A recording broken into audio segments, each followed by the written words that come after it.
Who would have guessed? Now we're recording. Who would have guessed that worked? Just the Not power me. of copy and paste. Not me at all. I guess I have to say hello and all that stuff. Yeah, we could skip it. Just Hello, everyone. Welcome to the 64th episode, right? Of the HSBG podcast. Yes.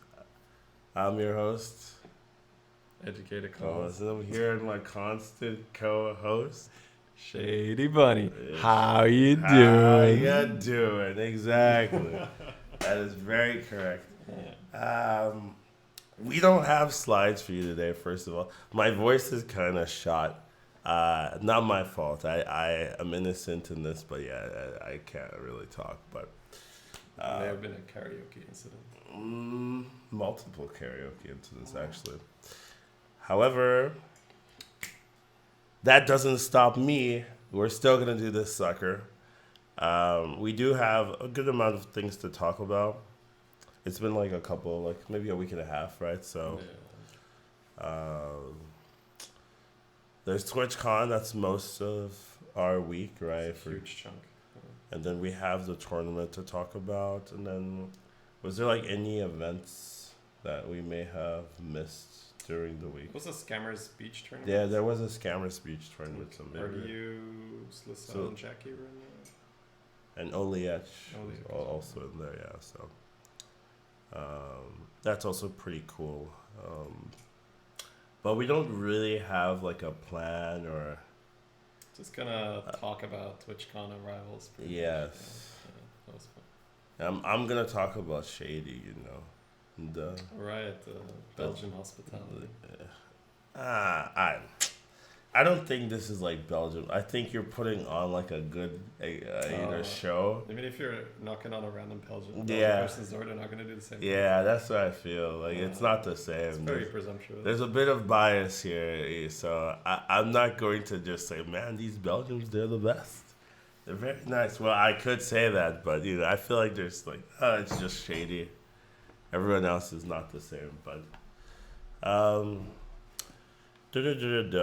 my BG week, if we're gonna, since we always do that, I haven't played that much BGs. I did play a little bit before we left, and that went well. Like I wasn't feeling like I was doing that well through the week, right? Before the tournaments when I was playing. But the last couple of days before I left for the trip, I had like a rebound, like a some nice games. Yeah, so I'm pretty sure, like I'm like as high as I've been this season. So, some days like I'll be high and then I'll lose like 600 and then I'll be like pretty low. But I think this is like my current peak. So. Not bad for me in terms of BGs, but haven't played that much, so it doesn't really matter. Greasebot's good, just like whatever. Yeah, my week was pretty much the same. Where I played a few, I guess, days before Collins arrived here, and then we just played some co-ops together. So like pretty similar, just not too big a volume of games, just because we left on Friday. And now it's Monday, so that's normally in 3 days' time. I'd have minimum, right, like 20 hours of BG, and now we pretty much just had just the tournament. So it's very different experience. But yeah, it was a good week. It was a great week actually. So. It's a great week. Wow, what happened? It's gotta be pretty impressive. It's fun. But yeah, I guess we can talk about at least my travels to come here. Sure. Yeah, let's take it chronologically. Yeah, I mean that's the simplest way of doing things, right? So, it's probably gonna go to TwitchCon regardless because I want to see Shady, But I was invited to play the tournament. Got into the top 8, so that was really, really nice. Like the trip is fundamentally different actually if we both don't make it to top 8. I would say it's significantly worse. Just hung around. Yeah, we miss a day first of all together, right? Because the tournament day, it'd be hard to be together if we both were participating. I mean, I could have been in the tavern or something if you know, but You mean if one had qualified? yeah, I've only one that qualified. Yeah. Yeah, there was definitely some times where it was competitor only. So Yeah. So happy that kind of solved a lot of things, right? we kind of lucked out. Right? Yeah. It's like, oh, what would you have done if one person was through? Yeah, Like, yeah. I mean, you just eat the L basically. It's Yeah, whatever. We'll yeah, just, and also because we both were through, right? We went to the same hotel. yeah. We didn't have to do the Same hassle of things. floor. Same floor. Yeah. Okay. My daughter came out. Yeah. I'm gonna have to go say hi, guys. Yeah. what That's the live not recording. fair. That's not fair. Haven't Yeah, seen him in a yeah, few days. yeah. So. But yeah, Collins, you just I'll keep tell it, your I'll keep story, it going. right? Tell your story, and I'll keep it be going. back here saying like, don't believe a word he said. Wait, Not that bad. But the flight so kind of left on Tuesday. I had to the flight took a day. It's kind of interesting just traveling to Europe. I actually haven't been to Europe before. I've been to European airports and stuff like that, but I haven't hanged around there. I didn't take a big luggage. I just kind of took that one bag carry on with me, so I didn't have too many things, just a laptop and some random assortment of things. So I didn't want to have to carry all that stuff through multiple airports and check-ins and stuff like that. It just seemed a hassle. Also, the price was ridiculous. Anyway, so but I just downloaded some videos, some anime to watch. Just kind of grinded it through. The flight to Brussels was nice. It wasn't too long. There was a lot of they fed us twice in one flight, which never happens in the U.S. Getting 2 meals for one flight, you're paying a lot for that. So pretty surprised about that. Also, they gave free water. The one thing that caught me off guard was the passport check-in. That was significantly longer. Also, there's a strike going on in some of the airports, so not everything's super smooth. But yeah, I had a super long passport flight. That place was pretty cramped and stuff, so not the best situation. That's maybe the one weird thing about the whole flight was just the passport check-in. But past that, things were pretty smooth. Another weird thing is that there's a lot of public transport. Compared to the U.S., you really don't use the transport as much as it is used here. There's a lot of ways to get around without a car. You don't need a car. Also, people walk everywhere, which is relatively impossible in Texas. So it's kind of oh wow, you're walking there. Oh, okay, well, good luck. I hope you don't die. And then they actually get there. So that's been pretty interesting to see. But overall, we got to Shay's house. It was pretty smooth. Hanging around there for a couple of days. We did a stream or two. And then we went to Amsterdam afterwards, right? The Amsterdam trip was, the travels was very easy, it's actually so easy to change, countries, or not countries, but to go from Belgium to Amsterdam to the Netherlands, it's not a hassle, if I want to go from state to state, that sounds like effort. That sounds like I have to plan a day trip, make sure everything's ready. It really feels like you can just do that on a weekend every week if you wanted to, and it's not a problem. So that was pretty surprising, kind of how easy it is just to get around here. Everything seems super connected. So we went to Amsterdam. It was nice. It wasn't too hard to find the TwitchCon facility. It was actually funny. There were some people I noticed had their badges already when we got there. So we weren't close to to the area, but I just like was asking, hey, like, do you know where TwitchCon is? And they had their badges like, yeah, it's over there. So we just kind of followed their advice. So got our badges, got our hotel, kind of. The first day, like we met everyone, but I didn't want to do anything irresponsible that first day because we had the tournament tomorrow. So we were just kind of boring that first day. Just say hi to everybody, but then go back to bed, sleep early. Make sure you're not ruining like your diet or anything like that. No bad stuff. So we went to sleep, and then we had the TICE event. I'm not gonna like spoil the event because I think I want to talk about it more with Shady here.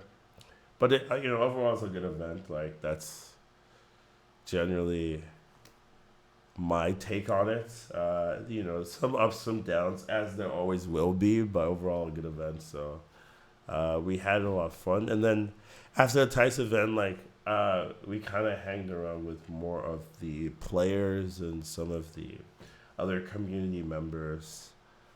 So that was a lot of fun, just getting to see the sites and try a lot of the different foods and stuff like that. So did that for the next final days. I was maybe out for too long, I would say. I kind of let my body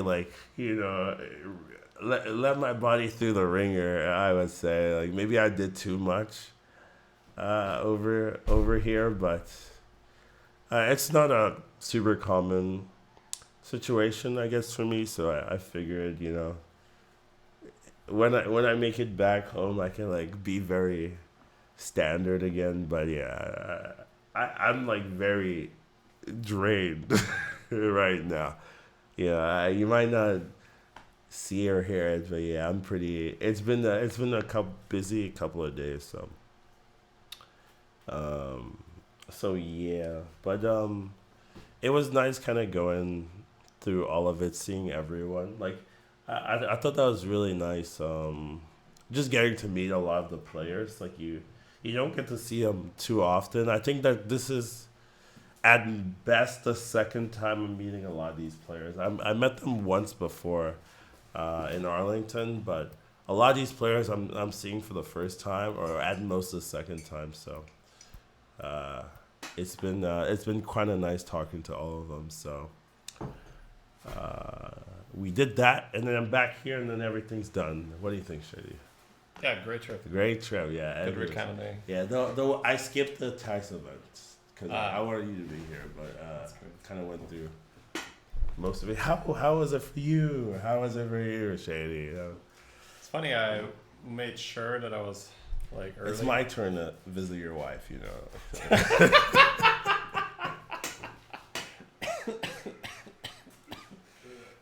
Oh man. How's it going, chat? Yeah, so I tried to make sure I was on time at the airport to pick up Collins, but turns out there were some strikes. I'm sure Collins has informed you, so that was my experience, just hanging around in the airport for a while, waiting for Collins to be ready. But yeah, it was super fun. It wasn't weird at all. I think that's the cool part. Even though Collins and I have known each other for, like, I've lost track, but it's like 7-8 years or something like that. It's the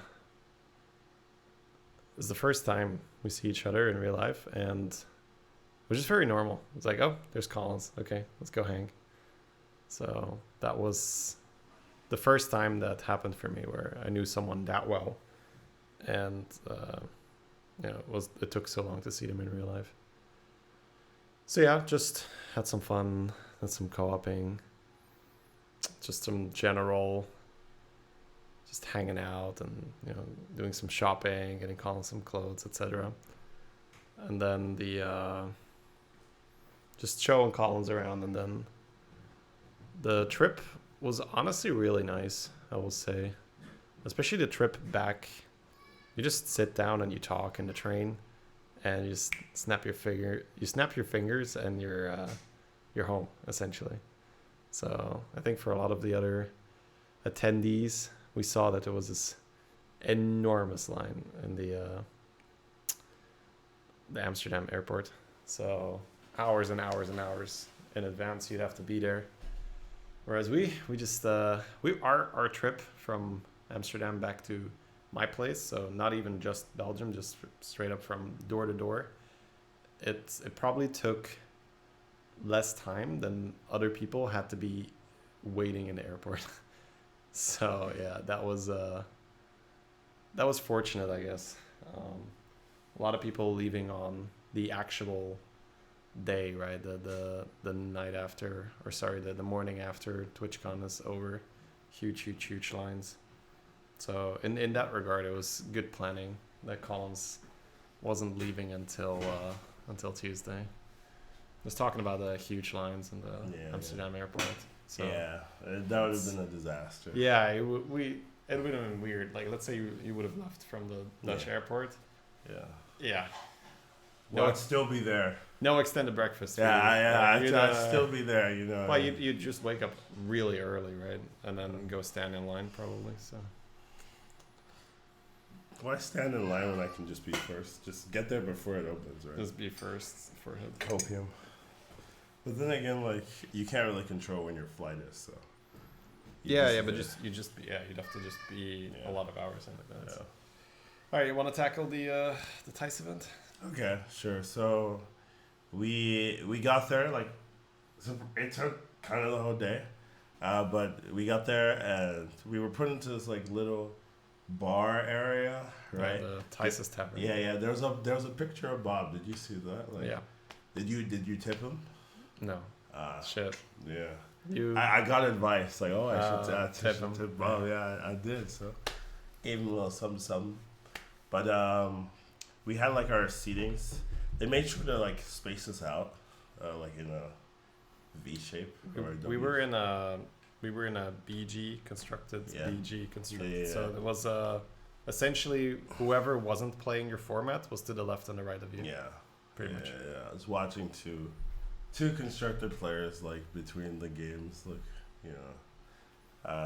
So that was pretty interesting, but it didn't like take like finding the tavern was hard in TwitchCon. Like initially finding we were late-ish. Yeah, it didn't feel like the helpers really knew where to send them. The Twitch crew, right?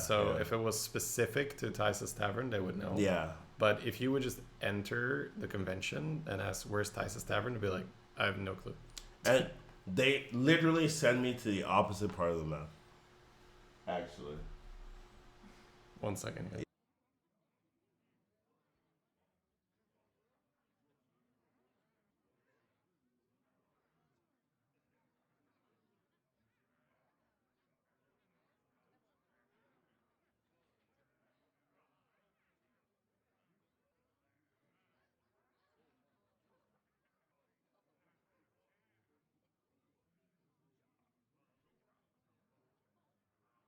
I was saying, like, it was the craziest event I've ever had. So we're not gonna do that again. We're not gonna like talk over that. That was too crazy to repeat. Oh yeah. It's just one time thing. But regardless, so we're talking about how it was hard to even find a tavern. Yeah, they sent me to the other part of the map. Like the other rivals area. No, like as far as away from the event as like basically possible. They were like, I think it's gonna be in this area. One of the other players paid him off. Like, if Collins is late, he can't do stuff. Well, there was another person that said they were also sent there. So I just think like maybe that was their read, and they just sent me to the other part of the map. And even I was still up before you guys. Well. But they said you were waiting for the me. reason why is apparently Collins was like, I'm gonna like fix my stream key or whatever, and they all assumed that he was upstairs in his room fixing the stream key, and so we were waiting like half an hour in the lobby for Collins until I was like, I'm gonna go upstairs and knock on his room and say, he's not in there, guys. He's not in there. Let's just go. You guys were waiting for me. Oh, I feel like a jerk. It's fine. Apparently, someone didn't communicate well, right? Me. I wasn't there, right? Obviously me. Yeah. So I just left. I'm a jerk. Oh, it's okay. I was like, people leave. Yeah. So I feel a little bad, but I didn't apologize. we're fine. It's not a big deal. Don't worry. Like, I know. if we'd gotten a game loss or something, yeah, that would have been a big deal. I would laugh at y'all. Like that's a bit funny. Yeah. But we all eventually did make it there. Yeah. And they gave us the rule down. At first, we thought we weren't required to stream, right? But they kind of let us know that it is, not really a requirement we should stream. So we did. Some people had some issues like setting up their keys and whatnot, but overall, like I think everyone streamed. Yeah, so that part wasn't like too bad. And then I was tasked to set up the lobby, so set up the lobby. That's always a hassle. If we're being honest, like things can go wrong. You have to like ask people to relog and whatever. But I got through it. And then we started the games, right? We just started the games. We were supposed to play 4 in the tavern, 2 on stage. That changed later during the day, but due to the other, like they only had one big stage, right? So due to the other rivals going too long, they cut it down to 1 game on stage, and it was pretty delayed, I think, as well. Like, we had to wait quite a while. So. But my first game, I don't remember. It was an okay game. I remember all my games, I think. You really do? Let's see. You know what I'll do? I'll just check my VODs. All right. Yeah, classic. So I'll go first about my games. Yeah, go for it. All right. I gotta see. I do actually recount them, right? So it's always in these kind of situations. To me, it's always a little bit weird when you see that the game actually starts. When you've been sitting there and you've been doing setup and you're like just getting ready, and then all of a sudden you're loading into your lobby and like, oh, okay, we're doing this. Yeah, so let's play. So game number 1, I'll go over as many games as feels all right. Maybe all 6, right? But we'll talk about our last game, sort of like in close, depth. or close together. Like it's not that much depth to my last game. But anyways, so my first game. You're Daryl. I pick a Daryl. I pick a Daryl, and mechs are out, but so are Murlocs. So I'm just doing some Trickster stuff. I'm dancing on Trickster, I get a Macaw, etc. And I'm doing okay, but I make one positioning error. At some point, I triple into a Tunnel Blaster because I'm still on tier 3. And I don't play around Cleave because I'm throwing the small minion that would have died to the Blaster in the front. But one of my minions get cleaved. I take 8 unnecessary damage. And I think that really messed that game up for me because as a Daryl, health is such a good resource. Mm-hmm. So, that was a big deal for that game. I feel like I could have easily cheesed a few more points because I ended up taking a solo 6 because I was pretty strong given that there was very limited poison in the lobby. I had 2 25 health Tricksters and a Macaw. So I was gaining a shit ton of health. But my last opponent that killed me was Soren, and he had this like really juicy Ground Shaker comp, so he just had almost unlimited damage. And of course, if your whole game plan is I'm going to outstat you with my Trickster health, and your opponent has almost unlimited damage on every minion, that's not going to go too well. So I did not have the health to survive that because I made a misplay into Cleave. Yeah, I remember my game. I had Zarella. Yeah. And I had a good start. I had like double. No, I saw him. I saw you when you already had a triple Selly on the board, right? Yeah, that's what I knew. Yeah, Collins is going to do probably all right this game. Yeah, I already had the triple Selly, and then I had the coin triple as well. So oh, wow. Okay. Yeah, so I go for the double 6 play as I do. Of course. I got the Atissa, and I got a Gas Coiler. Gas Coiler didn't really do anything, but it was tempo, so I just used that to level. Tried to find double Atissa, but it was kind of slow. But I did eventually find double Atissa, so I was running double Atissa.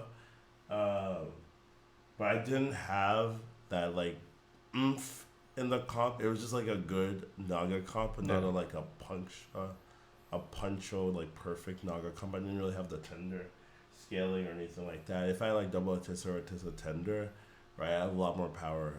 But just had the gas cooler fill and then double Nagas, and I think I got killed by Soren as well. The ground shaker. Yeah, the ground shaker kind of murdered me. Taking some names.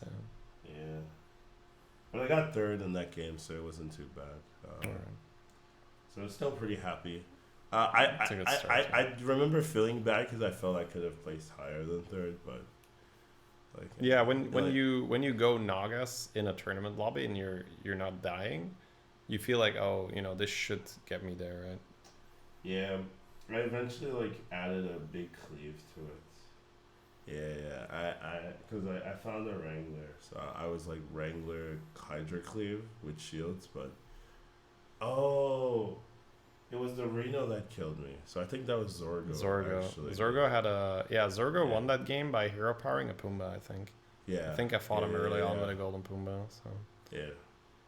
Everyone had Leroy's for my cleave. I kept shielding my cleave, and because of getting cleaved by Wrangler, and then I kept getting Leroy's. So. Yeah, they're all Leroy scammers. The lot of y'all are all Leroy abusers. Guilty as charged, absolutely. Made my life difficult. I could have easily had a good time. Yeah, we give Collins a lot of trouble for his playstyle in the tournament lobbies. Yeah. All these scammers trying to not. Yeah, I mean, look at this final fight. Him with the taunted Leroy, like bullshit. That's But yeah, whatever. I got that. All right, game one. All right, so I'm off to a bad start. Collins is off to a decent start. Then my second game, I play a Cookie, and that game was just overall annoying. It's the classic like taunted Sephin game for me, where I played. So I started the game off saying that, okay, I'm gonna tier 1 because I had a good start for tier 1. I lock in my triple. And my fights are going well enough that I'm like, okay, let's grab a 6. Because I was intending on grabbing a 5 that game due to Beasts and Murlocs being in. But mechs were also in. Mm-hmm. So if you're not taking too much damage in a tournament lobby, even in a tournament lobby, you can take 6s, of course. So I take the 6. My board was really good for Eliza. And of course, when mech's in, there's no board that's bad for Grease Spot. Yeah.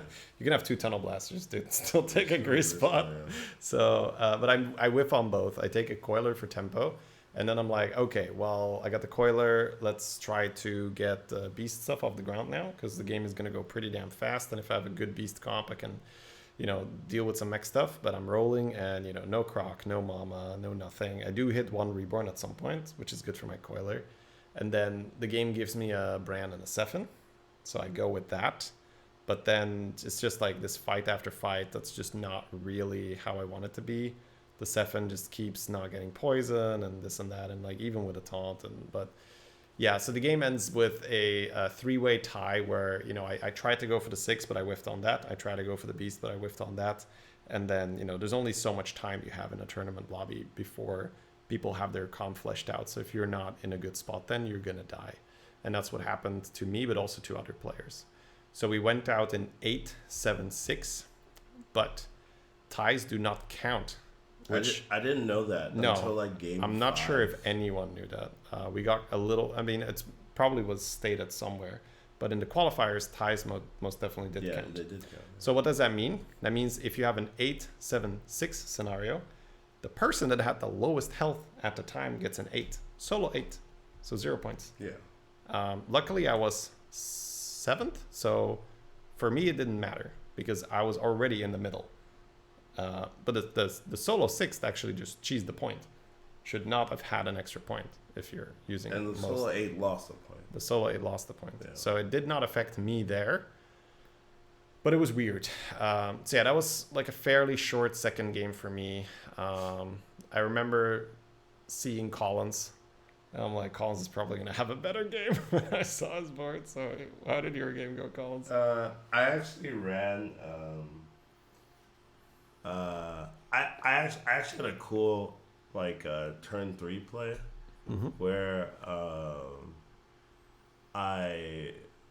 what did I do turn one? I think I bought something I re-rolled into, and I hit a tavern tipper, and then next turn I'm looking for the alley cat. Didn't find it. I didn't like try to. I was thinking about just buying something, right, to like and have that one go over to let the thing grow, but I really felt like one tavern tipper useless. Like it's not doing anything. Yeah, so I rolled. I lose that opportunity. I roll into like something tavern tipper Salamento. So I went for this like pretty ballsy play. I buy the Salamento, I sell it, and I hero power the water droplet, hit the second tipper. So now I have Hooktusk, or I'm playing Jandis. you're playing Jan Yeah, right. Yeah. Okay, so you have 2 tippers on the board, and you're floating a gold. And I'm floating a gold now. Yeah. Where I was like, I was really happy. With you were like, I'm such a 5-head right now, right? Yeah. So I was really happy with that play, and then afterwards I rolled like the alley cat. Afterwards, so I was able to stay, right. So I go alley cat re-roll, or I think it was like alley cat roll, and then just to see if I roll into that third tipper. Right. So what I do is now you have potentially 2 6-drops. Yeah, 2 6-drops, right? Yeah. So I hero power the alley cat. Like I went for the like, oh, maybe like, I'll triple it now. Let's hope I don't hit it. Yeah, but I was like, if I triple it now, whatever. Right? Yeah. So I go for that. I don't hit the tipper. So now next turn I can buy the extra alley cat. So I have double tipper, alley cat, and then double alley cat pair. Tabby, yeah. So then I can lock that, right? I have a tavern tipper triple, and then the alley cat on my board, but I can like hero power and do that. So 2 triples. I have double tipper scaling, right? Because I'm doing a reform curve. So I have full health basically. Since the tippers keep me super healthy as I'm scaling. Yeah, no, that's amazing. And then just go straight to 5. Like didn't really take damage. I actually messed up though. So there was one thing I misplayed on. So on the tavern 5 goal turn, I buy the alley cat, right? And like that's like normal, but I didn't realize there was a Khadgar in the shop. Right. So what I could have done is buy the tavern tipper. Next turn I buy Khadgar. Buy the alley cat. I get 2. I have 2 on the board, right? So I get 2. So tokens. You miss one more triple. Yeah, and then I hero power, get another triple. So I get 3. So you would have had a turn where you held the tipper, or what was? No, I just played the tipper. So you didn't have money to pull the tipper off the board anymore. I didn't have money to. I played alley cat first. You'd already leveled at that point. Yeah. Okay. Yeah. So I buy the alley cat and I get the triple off the alley cat first instead of getting the triple off the tipper first, and then next turn I can get the extra 2 triples. So I just lose a 6-drop. Yeah. Yeah. So that was a mistake, right? I could have let that like ruin my game, but I was like, it's fine. I'm still getting 2 6-drops calls. Like, that's kind of what I tell myself. Like, I'm still getting 2 6-drops. And I saw you were on 45 health. Yeah. 45 health, 2 6-drops. Like, it's. But I didn't hit grease spots, so I conceded after that. Basically, as you should. But I hit Eliza, and there was a Scally, I think, or something. I think there was a Scally as well, right? Since I'm like leveling usually 1-star units, so I think there was also a Scally.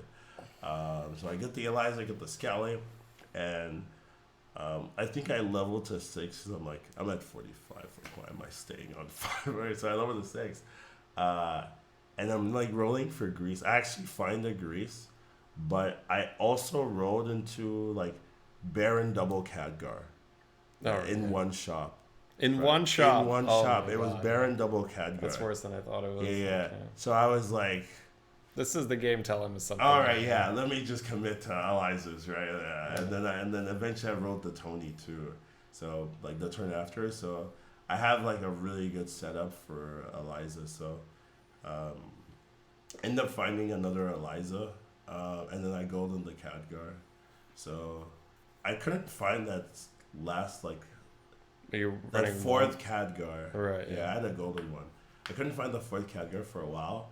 Or I think I never found it, but I ended up running. You were running double Eliza, right? Yeah, so you I had double Scally, Golden Baron, like this is NCOM, Khadgar, and then double Elizas. So. Anyone try to do anything against your comp? Any so I think Lee was my competitor, and he had mechs, but he didn't have a grease ball. Oh, I watched that from Lee's perspective, and I was thinking in Lee's point of view, like he can't do anything because he had this like big taunt, cleave, and if he doesn't sell the taunt, he can't go for like the module scan. Yeah. But if he sells the taunt, he has nothing. He has nothing. Yeah. So he can't. So I was looking at like, I'll Collins takes first. Okay. I was like, there's no way. Yeah. I was like, because I was very deliberate on not spectating you when I died because I didn't want to add pressure. Be like, it's a bit annoying sometimes. So it's like, oh yeah, spectating now. So I was always spectating other people. And I was like, I was just hopping around. I was like, yeah, no one can beat Collins. So I was actually looking for you. And like, yeah, it's a first. Because, Lee. I was worried, right? Because, like, okay, only Lee can challenge me. Like, the other guy was like, random con, like, no chance. Only Lee, right? So, but I knew he had a taunted foe because I fought him last time. He had a taunted foe. So I was like, is he selling that? Like, is he really? You know, but he could have. It's hard to do anything. So. Got the win there. Everyone was like congratulating me at that point when I was like tied. Everyone was assuming I was like winning. Zergo's already tied with me at that point. Like he was, but everyone's like, "Oh, you must be in first place." I'm not in first place. Like, I didn't know that until later, but like Zergo's just like casually roaching, sneaking it in. Yes. Like, very consistent. Yeah, just like, Collins, you're doing really well. Like, wow, good job. You won that last game. Like, getting the third, right, and then the win. That's a good start. Yeah. So I'm not in the same spot at all. I'm in basically a 6 and a 6, given that ties don't count. Right? So I'm rocking double 6. We have a bit of a break. Yeah. So. But I'm keeping a really good mental state. Like, I'm very happy with that because that's definitely something that I've struggled with in the past and probably will struggle with in the future. It's hard to, not let that affect you. But I feel like I was like, all right, let's just get it done. Right. So my third game, I feel like I don't let the previous games affect me because I also don't think that I played super poorly apart from the cleave positioning on that one turn on Daryl. Right. That's the one where I say, that's 8 health I could have saved. So the third game, for me, I just look at the bans, and it's this thing that we've had over and over, right? When we talked about it, beasts were out, mechs were out, murlocs were in. Mm-hmm. So that's the Sephin lobby, right? That is the premium Sephin lobby. The reason for that, I'm not going to go too in depth, but it's essentially you have little to no cleave or no cleave if elementals are out. Cleave is very good against poison because it can, remove multiple shields or kill multiple bodies, and very limited if no tokens at all. So no coiler, no wrap pack, no omega buster, and just generally also fewer shields, right? Because mechs are out. So all the things that counter poison are out. And so what do people do in those lobbies? They make big things usually, or they go murlocs. Yeah. And obviously murlocs counter big things. Mm-hmm. So that is why in that lobby, if you can, you want to be the Sephin player. Mm-hmm. Excuses. So the way how I saw that game going down was I'm playing Xyrella. I'm staying on tier 1 again, and I'm saying, okay, if I can triple into a Mithrax here, I can use that Mithrax as tempo to carry me until my Sephin is operational.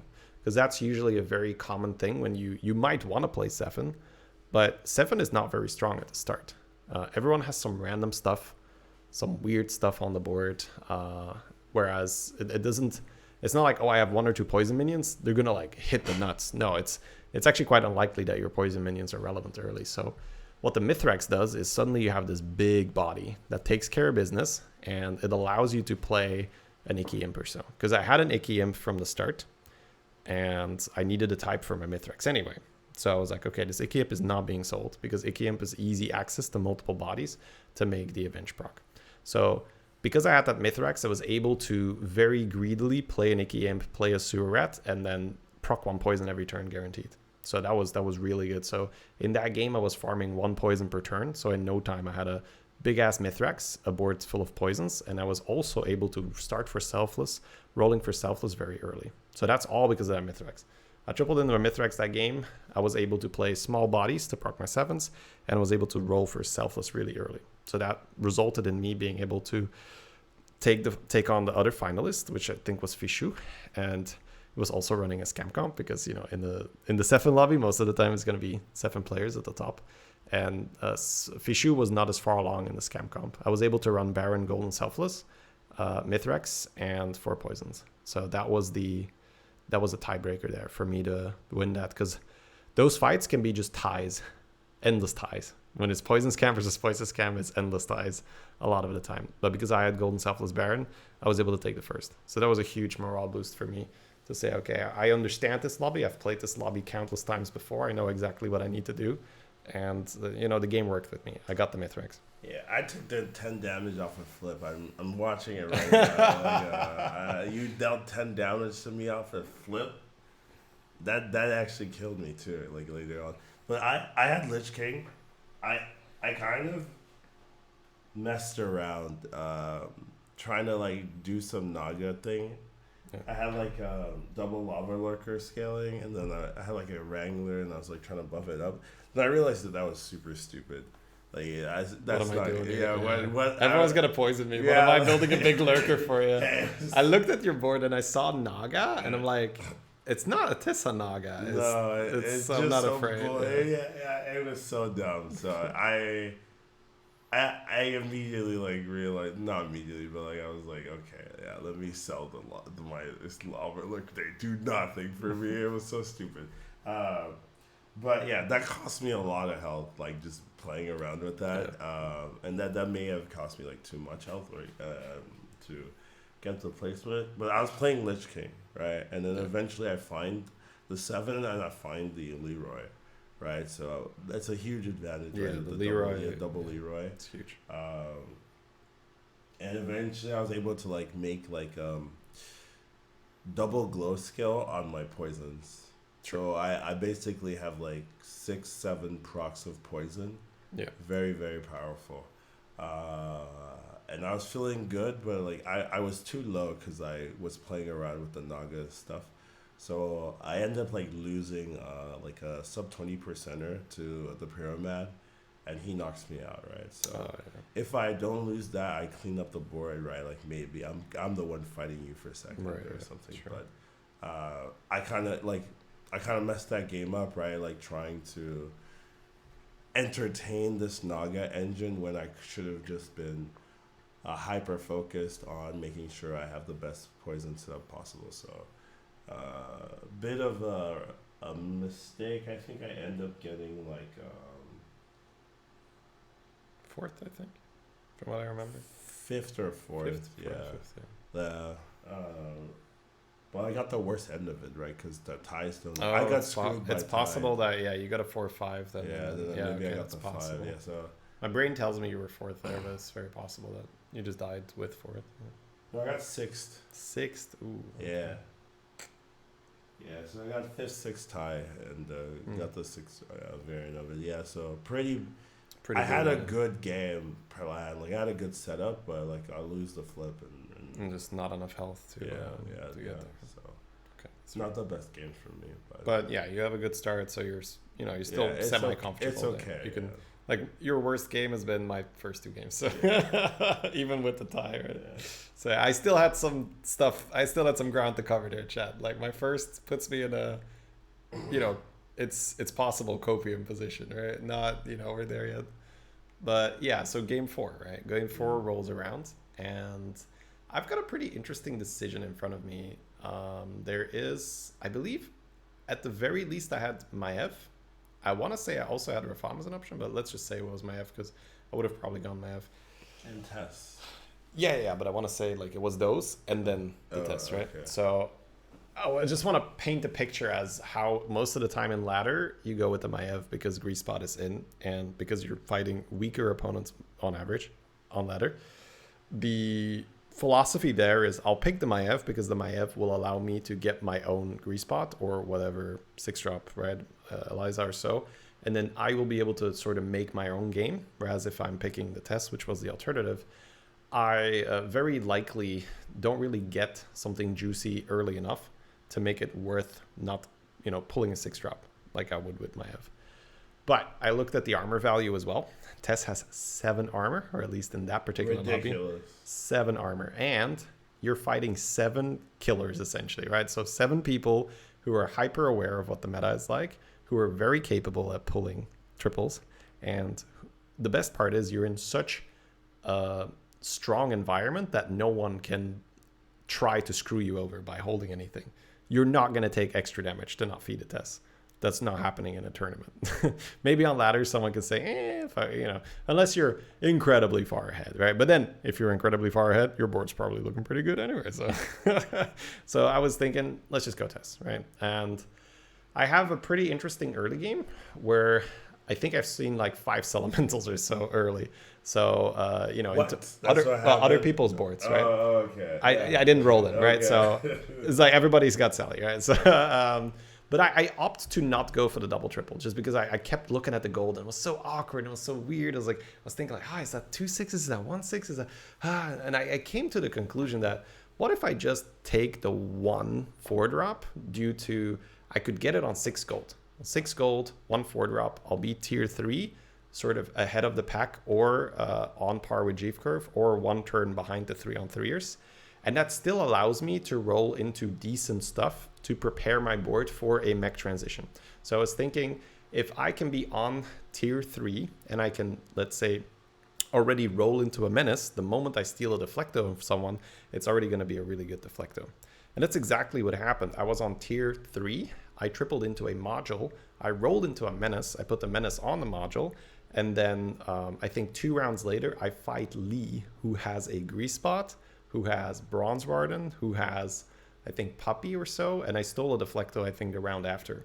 So in no time, I had a really solid mech comp because Lee was playing Galacrond. And Galacrond is one of the, if not the best opponent for Tess. Because Galacrond has really early access to high level tech, but spends the entire early game getting it. Whereas Tess only has to spend 1 gold to be able to steal it. So Lee was able to get an early Grease Spot, which means that I myself, the Tess, and the Scabs were just stealing Lee's Grease Spot. And yeah, that made it for a very interesting game where I... Maybe interesting for you guys. Yeah, interesting for the Thieves, because I was on tier 4, but I had a premium mech comp. So I was on tier 4 and I had 2 deflectos. I had a obviously taunted module with menace on it. I had 1 Grease Spot. I had 2 Bronze Wardens, and then I was able to steal an insane board off Zorgo.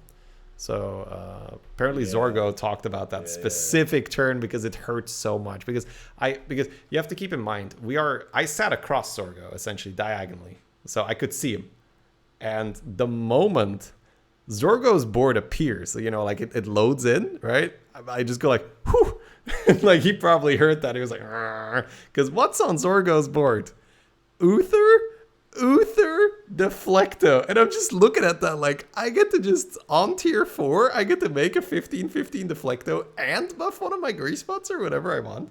That was, so that was really the turn where I was like, okay, this is going to be a really good game.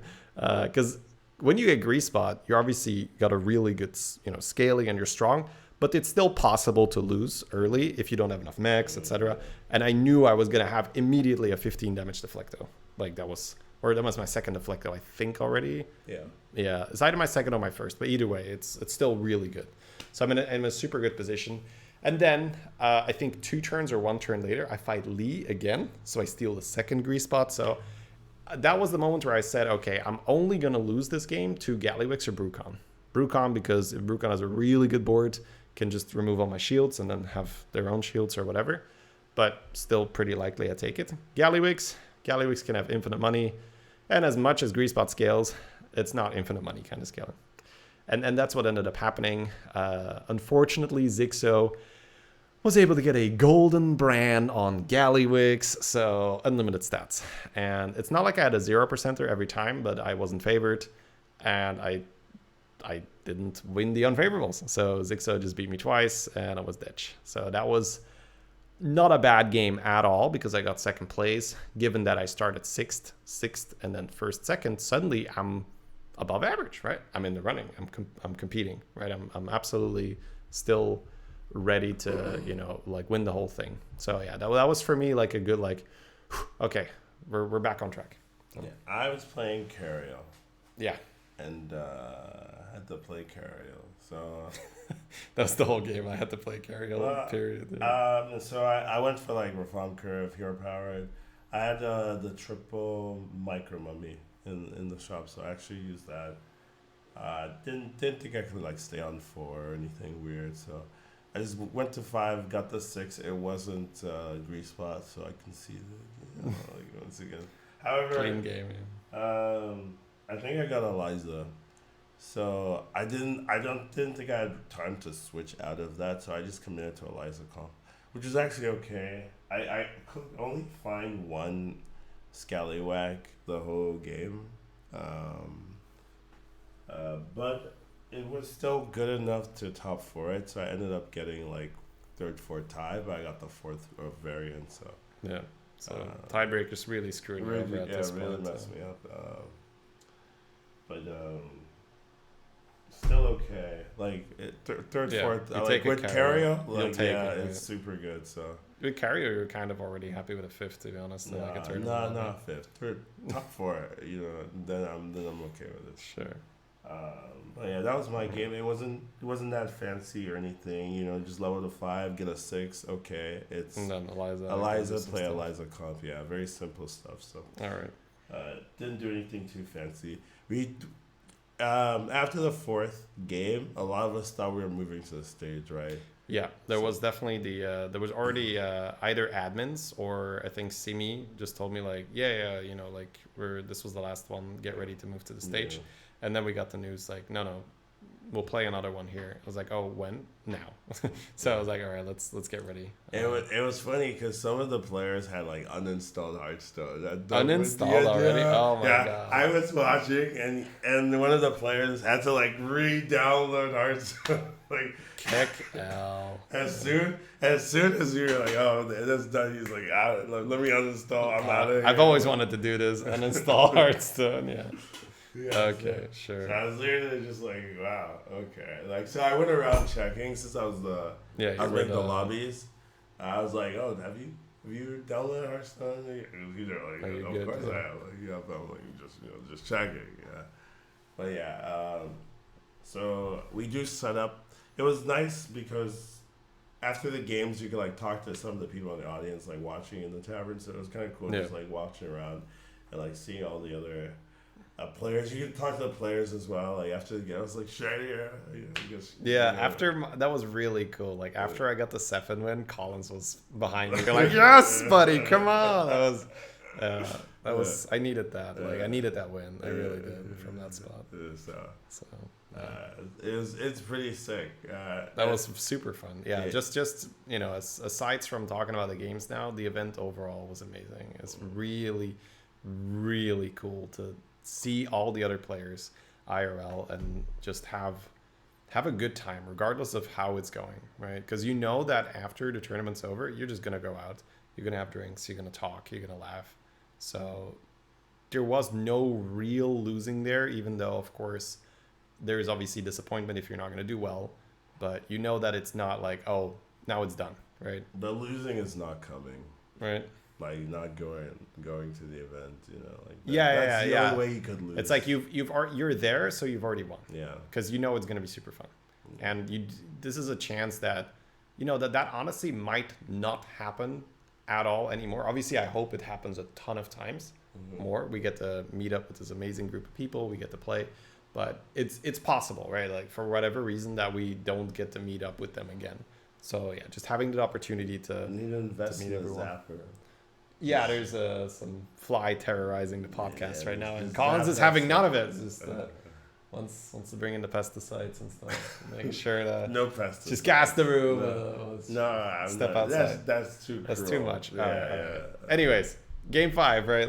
Because we don't have that much time. Like We have all the time. No, we gotta go to dinner at some point. And Screw dinner. You don't want dinner? All right. Well, I think my wife made reservations, so you can go tell her we're not gonna go to dinner. All right. So game 5.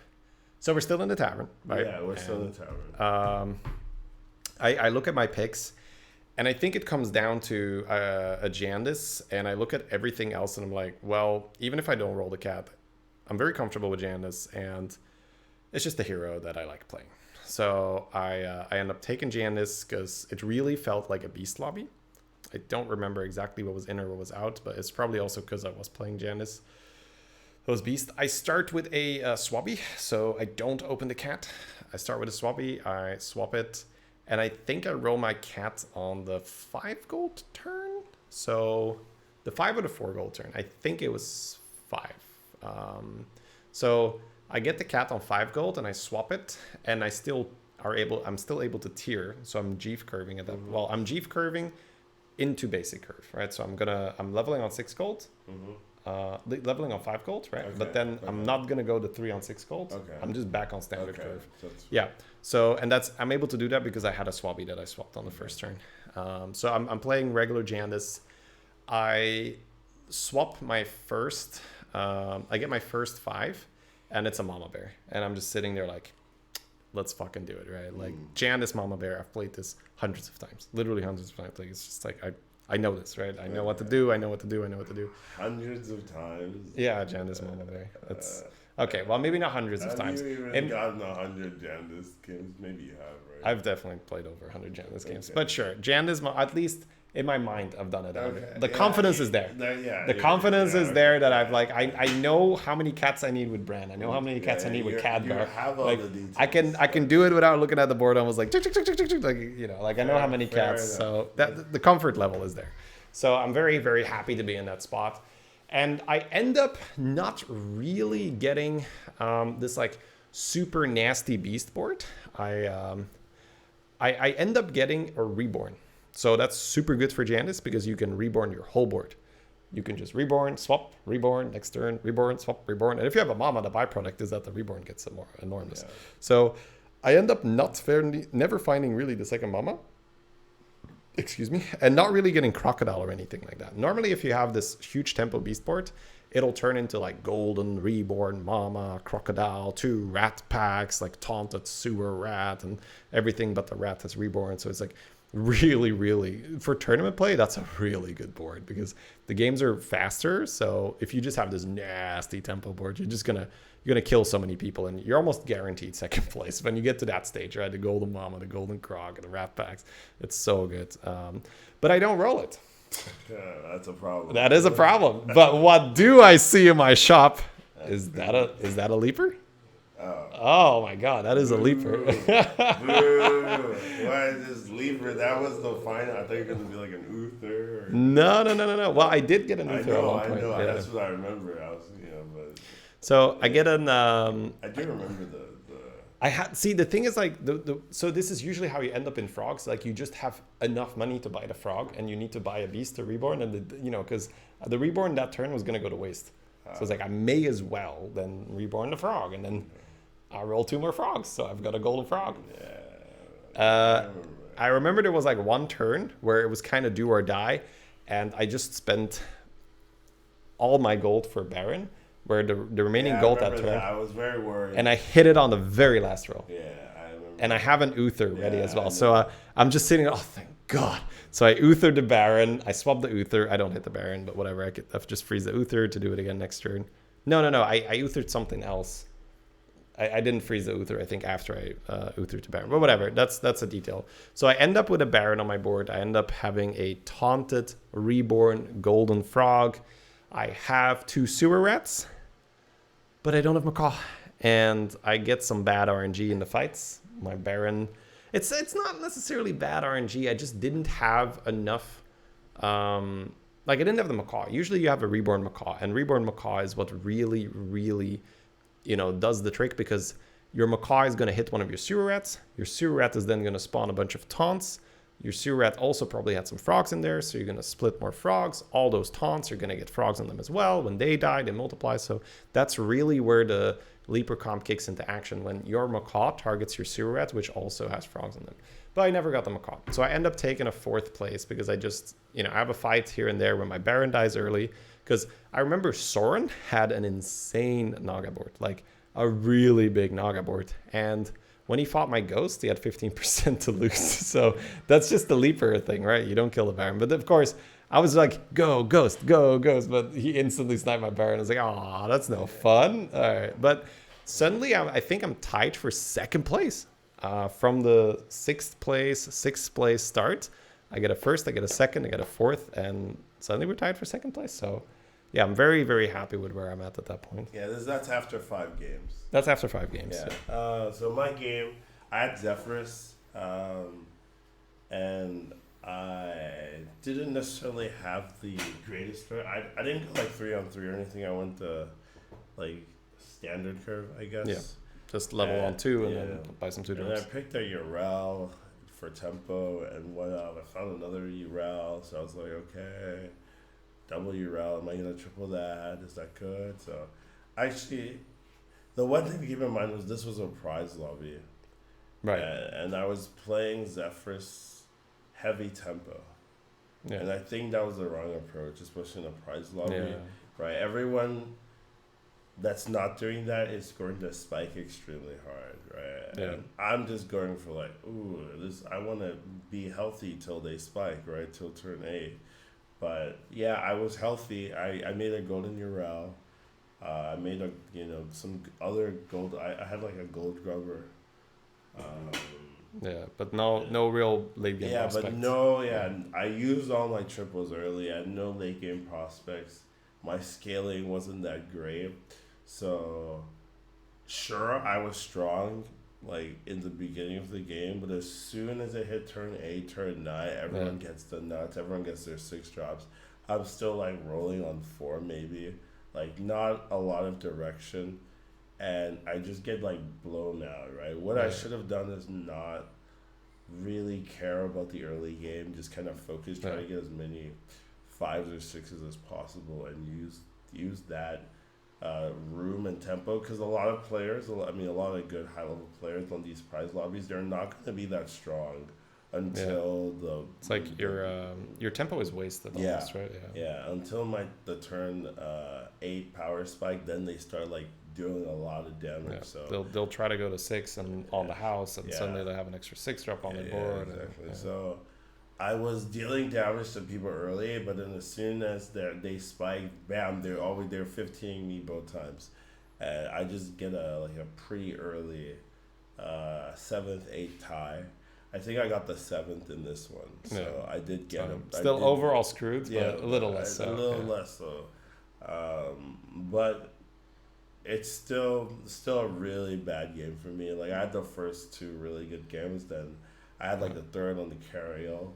But then I have the 6th beforehand, and then here I have a 7th. So it really kind of equalized like the good start I had, kind of the opposite of Shady. Yeah. Like even though we're in a very similar spot, the mental game is different at that point, right? Because I'm on the high point there, and Collins is like, okay, now I need to push through this. I got like 6th, 3rd, 7th, like not good performance. Like the good games have been long past. Like so I'm just like I'm throwing. This was a horrible. This was the one like really bad game. Just from a decision-making standpoint, I shouldn't have went so all in on the tempo, especially realizing it's a prize lobby, realizing, I'm playing Zephyrus, I can kind of guarantee a 6 if I want it. Like you can force a 6 on your board if you really want to. But went for the tempo, not the right approach. Took a ton of damage and died pretty early. So going into the last game, we finally leave the tavern. Yep. We go into like the back room for we have 2 handlers who make sure we arrive there without anyone getting lost. It's quite the walk. Reynad and Detsy were walking with us, even though they kind of said no one else besides the competitors walked, but Yeah. they didn't care. And You're not gonna say no to Reina. yeah. So he was just walking with us anyways. And then we go to backstage.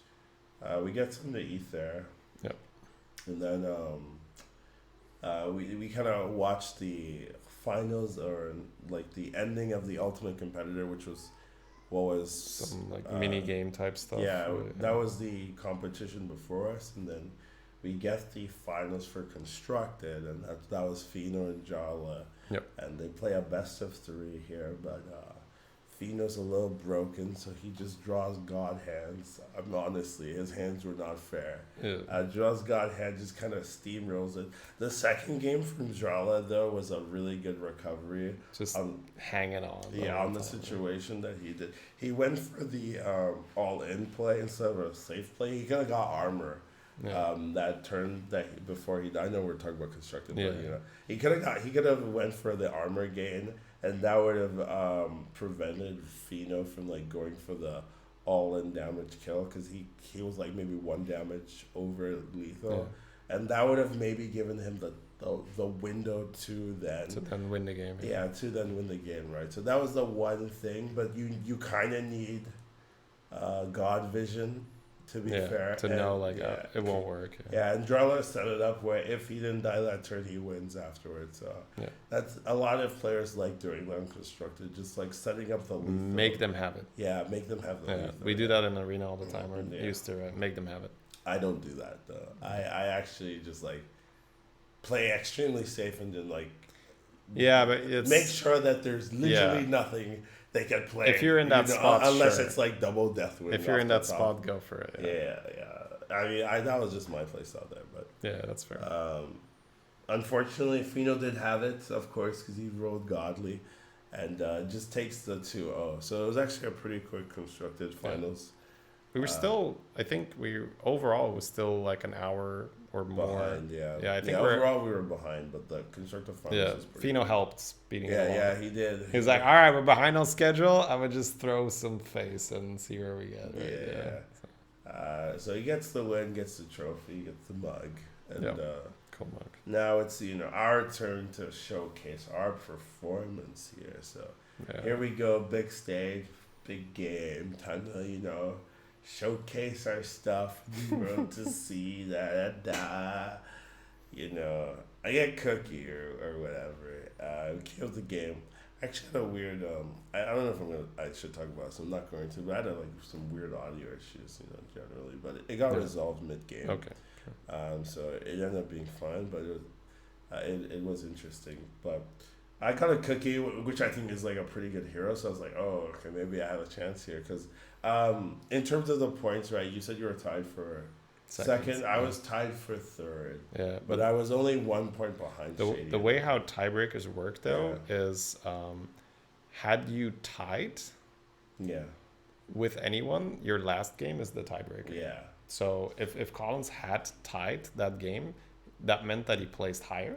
Yeah. Because you would need more points. Yeah. So that would have given you the second or the first. Yeah. So basically, there was one player that was like really ahead. 4 or 5 points or something? Yeah, 4 points ahead. Zorgo. Zorgo.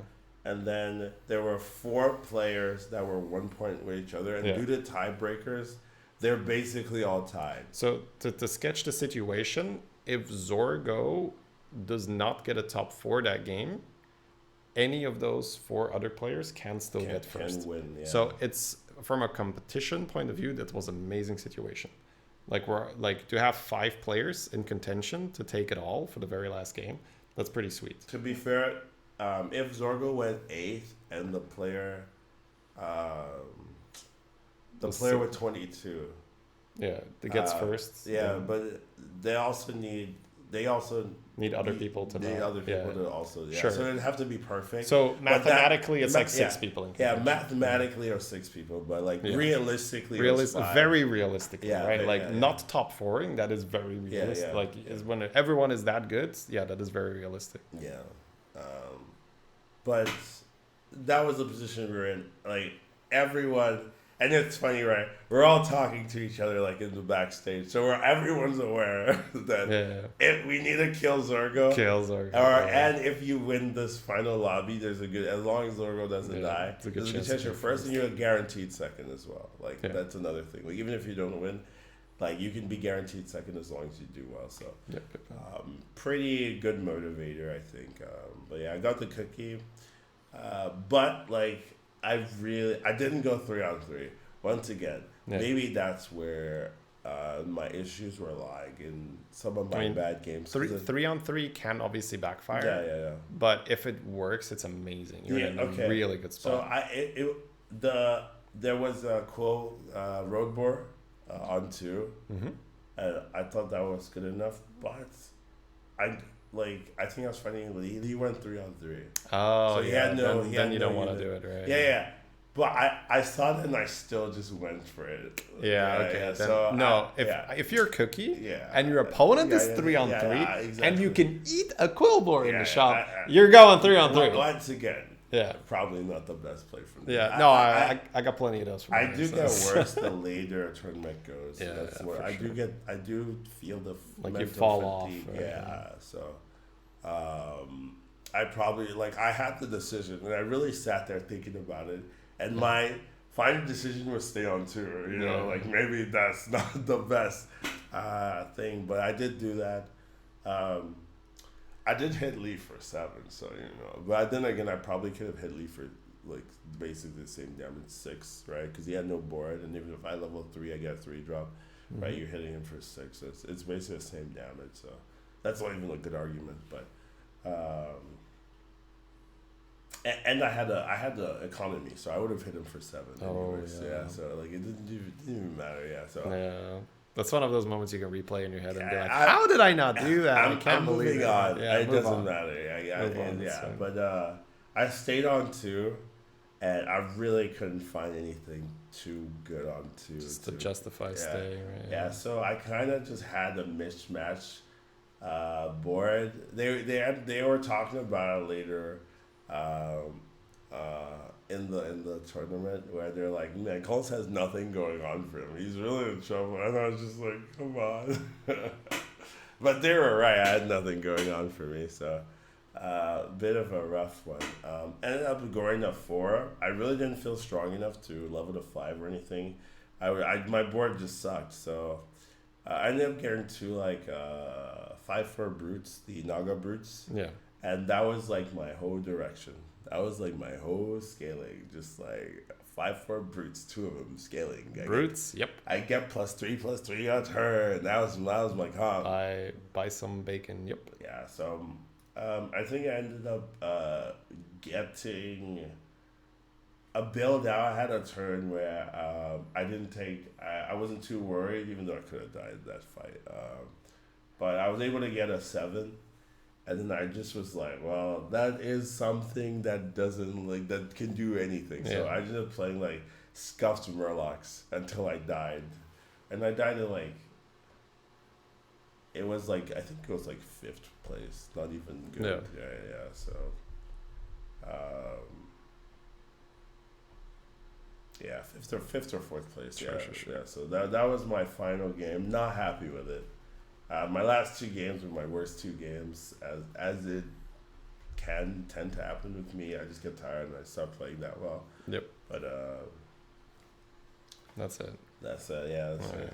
Yeah, my experience was pretty heartbreaking. I got an 8th significantly ahead of time of everyone else, so I was just staring there. My game was over very early. Yeah, when it comes to these things, I think it's important that I take responsibility and say, I still made the decisions and I made the bad plays. I try to ask myself, why did I make the bad plays?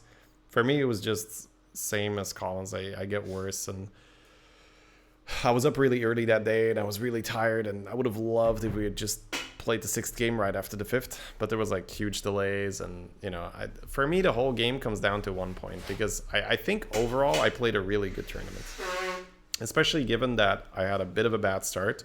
I'm super happy with where I was at that spot. The issue is because everyone is that close together, that last game decides everything. So okay, I got third actually. You got third that game. Yeah, because there were 5 people tied, so I actually did. You got 3 because of the. No. I finished that last lobby in 3rd place, not 5th. Yeah. Oh, all right, sure. That's good. Poisons are OP.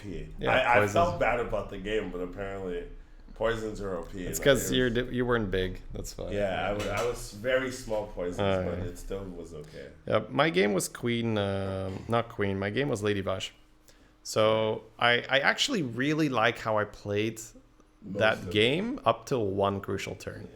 Essentially, what it comes down to is my entire tournament gets decided on one bad decision on one turn, which is brutal, but it's also, in hindsight, an extremely obvious decision and a very, very big mistake.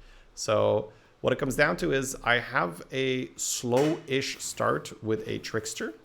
So I don't have Mini Myrmidon, I don't have Economy. So I start with Trickster. And, okay, I go to 2-on-2 because I want Spellcraft. So 2-on-2, I don't roll the 2/2 that gives the 3 health because I'm Lady Vash. I want to get Spellcraft as fast as I can. So I roll one time, which I really like. I think that's something you can do on Vash. You do not have to settle for your first chop. I roll one time and I hit a snail. And I'm like, okay, that's something. That's fine. I take the snail, I hero power, I take the 3 extra health, I slap the health on the imp after playing the snail, and that's a really strong start. You're not going to lose games, right? You have a 2/5 Trickster that is almost guaranteed to die before your snail because it's taunted, and you have a 4/4 snail right next to it that's going to turn into a 4/6, etc., etc., etc. So my next chop, I get Mini Myrmidon and another snail, and I'm sitting there like, let's go. That's really good. Yeah, so I'm sitting there like, guys, I feel like I can take the whole thing, right? Like, that's a really good start. So fast forward, I just gradually go ahead until I'm on tier 5 where I have the snail pair. So I triple into a 6 and I hit. The decision is like Uther or something a bit safer for more tempo immediately. But I'm thinking... So like Gas Curler or Mama? Yeah, like Mama? Something along those lines. Eliza? You would take Eliza. Yeah, I think I would have taken Eliza. It's gas. Either way, it doesn't really matter. Yeah, it doesn't really matter exactly what it was, but take the Uther, though. Yeah, I take the Uther.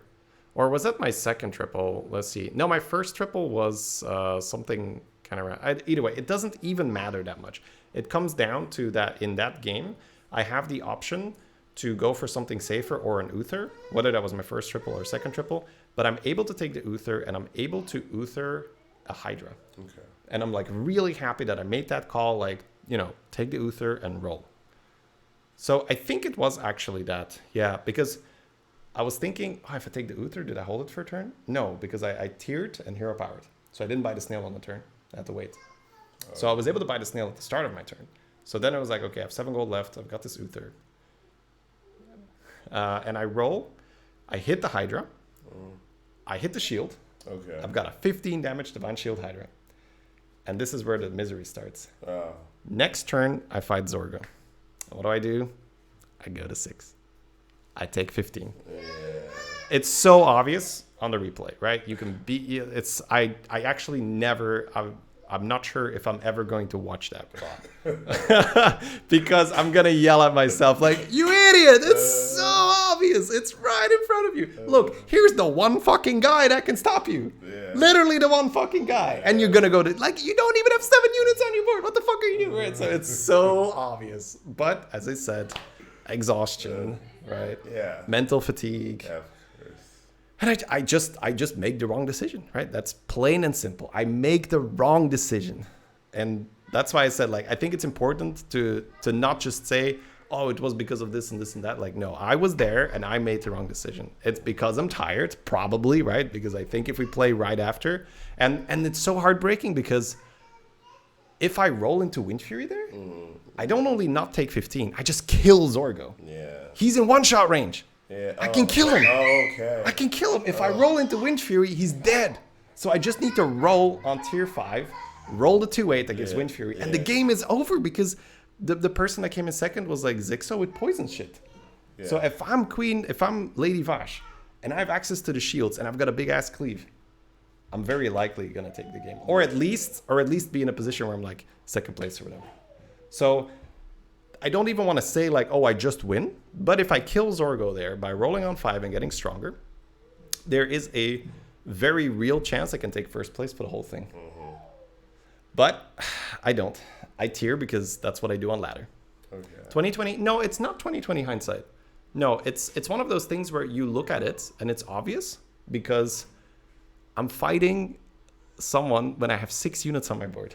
Yeah. I literally have 6 units on my board. Yeah. So I'm guaranteed going second with my cleave. With your cleave, yeah. Yeah. So it's just, it doesn't make sense. It doesn't make sense. But it's understandable, right? I was tired, blah, blah, blah, blah. And it comes down to the fight against Dixo after that, where he has a 14%er to kill me. And he hits the 14%er. And I'm out. And I'm out. It's done. I'm over. My tournament is over. And I take a 6th place instead of potentially first. So that was soul crushing. I just sat there. I did not have the courage to say anything to chat. I sat and I stared straight ahead. I think the first 5 minutes or so, I didn't even spectate. I was so just staring ahead blankly. But overall, I don't hate that happened to me because it was a good personal growth moment. So learning to deal with disappointment. Yeah. Learning to deal with disappointment and, being like, you know what? I tried, I failed, I'm going to try again. Right? I think that's a good mindset. Of course, does it feel good if you get there? Yeah, of course. It feels really good when you get there, but you're not always going to get there. So learning to deal with when you don't get there, it's a good thing to. So overall, in the long run, I don't even hate that it happened. Of course, it would have been fun in the moment, right? I also want to reiterate, I end up fighting Shady's ghost, and you had like a pretty high chance to kill me. Yeah, I was strong. I was really, I said, I was feeling really good about that game. And I needed your ghost to have the confidence to like level or whatever. To like level, go for the poison stuff. So if you don't die there, I probably am the 8th place player or Zorgo, right? Yeah. And then maybe I fight Zorgo's ghost or whatever, right? But like, there's a good chance I perform significantly worse if I don't make a mistake. So I basically just bailed out Collins. Yeah, realistically, he saved me, so because Zorgo's ghost would have probably done really well against you because it was Rat Pack Mama Bear. Yeah. You would have died to Zorgo's ghost probably. He ended up killing me for the 3rd place. I could have just been 7th there. If that didn't happen. That's how you see BGs. We were so close together, and it's one decision on one turn in one game that can decide the whole thing, right? That's crazy. Yeah, so pretty ridiculous thing, but it ended up going Zorgo. Since Zorgo got second in that game, so since he made uncontested first place. He guarantees first, and then Zixo ends up winning that lobby, I believe. Takes the second place. With Murloc. So he gets the 2nd place. Since I ended up 3rd, I get the 3rd place. And I believe 4th was Death itself. He was actually very close, and I think he just like he was very surprised to be getting 4th because he didn't like win a lobby or anything. Like he just had like consistency. Yeah, consistent finishes. But he ended up getting 1st. I think the official was 5th. And then sixth, you were 6th, and then it was Soren and Lee. I guess. Soren 7th, and then Lee unfortunately got 8th. So that ended up being the results there. But I think everyone played, decent. Overall, I'm really happy with my tournament. Yeah, and it's all good players, and you got to talk to all of them, like over the course of the trip. So that was really fun. Very, very interesting. I'm gonna say we have to wrap it up, Collins. Right? I know we want to talk about it. We have to wrap it up. We're gonna do. Is that what the stare was? That was the. You should have wrapped it up 5 minutes ago. Stare. Yeah, we're in trouble. Okay. We're in trouble. But the cool thing is that we didn't even talk about anything outside of TwitchCon. So I'm pretty sure that when Collins gets home again, maybe on Friday we can just do another episode. We might do it. And we're not gonna be out of material. Yeah. Because we're probably still gonna have some TwitchCon talk. To start it off with, and then we're gonna go, into some patches and gameplay and all that. So sorry, guys. Collins is only here for a limited amount of time. We're going out to dinner, and we're gonna not have dinner if we don't go now. This was super fun. Yeah, thank you guys for being here. Hopefully, I will be able to talk, My throat's a little shot right Yeah. now, but yeah, I'll be able to talk a little bit smoother next time. But it was fun, and we'll see you guys later, I guess. But all that stuff. Yeah, it was super fun. Like we definitely wanted to do an edition where we're in real life, just sitting next to each other. Yeah, this is so good. Oh wait, and these, right? Let's show these. Oh yeah. These were the yours is upside down. these were the panels or name tags that were in front of our booths, so people could see who we were. So this is super cool, and they allowed us to take it home. So they actually encouraged us to take it home. So this is yeah. Collins wasn't sure whether to bring his or not. And I was just I like, was maybe gonna leave mine, but then I realized, no, I'm not doing that. it's like one or 2 days of some pain, and then you have a memento forever. So. Yeah. All right, guys. So that's it. Thank you so very much for tuning in. You guys have a lovely rest of your day, and we'll see you all next time. See you.